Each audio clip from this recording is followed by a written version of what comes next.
Le roucoum, c'est une graine rouge qui est très jolie. En fait, c'est la graine des peaux rouges. Les peaux rouges s'en servent pour se faire des peintures sur le visage. On a déjà vu, c'est symbolique, c'est pour des rites, c'est pour la chasse et c'est aussi quelque chose qui les protège du soleil. Les peaux rouges s'en servent également dans leur alimentation.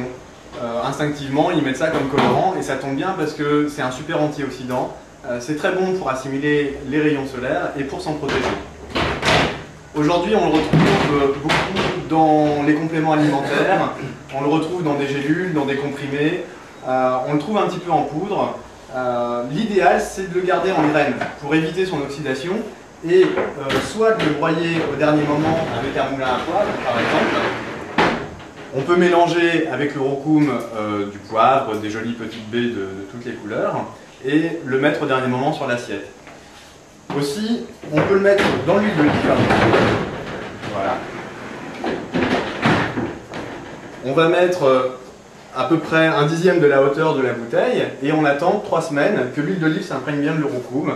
Ça va pouvoir assaisonner les plats avec une couleur magnifique et un goût tout à fait remarquable parce que c'est vrai que le roucoum se marie très bien à l'huile d'olive.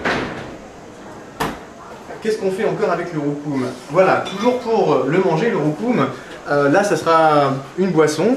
Très simple, on met une cuillère à café de roucoum dans un peu d'eau, un verre ou plus si on veut, qu'on boira 12 heures après. Donc on peut mettre la veille à tremper et boire ça le lendemain. C'est un super apport en bêta-carotène. En fait, le roucoum, donc végétal le plus riche en bêta-carotène, c'est 500 fois plus de bêta-carotène que la carotte. Donc dans une demi-cuillère à café, il y a à peu près 1,5 kg de carotte en bêta-carotène. Après cette boisson, on pourra tout à fait l'agrémenter d'un petit peu de poudre d'acérola. L'acérola, c'est une cerise brésilienne qui est très riche en vitamine C. On peut mettre aussi du jus de citron. Le jus de citron, bah, ça coûte pas cher, on l'a toujours sous la main et ça permettra, tout comme l'acérola, de conserver la boisson tout au long de la journée.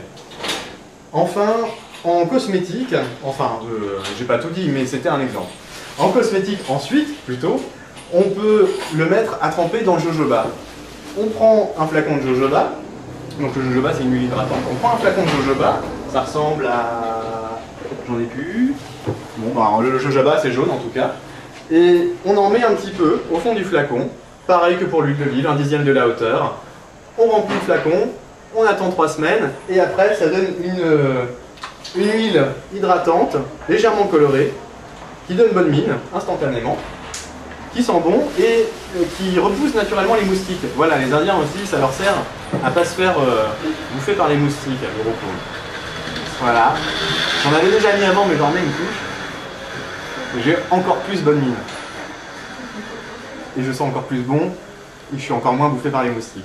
Et ça brille. Et ça brille. Super. Voilà. On en veut de le roucoum. Merci.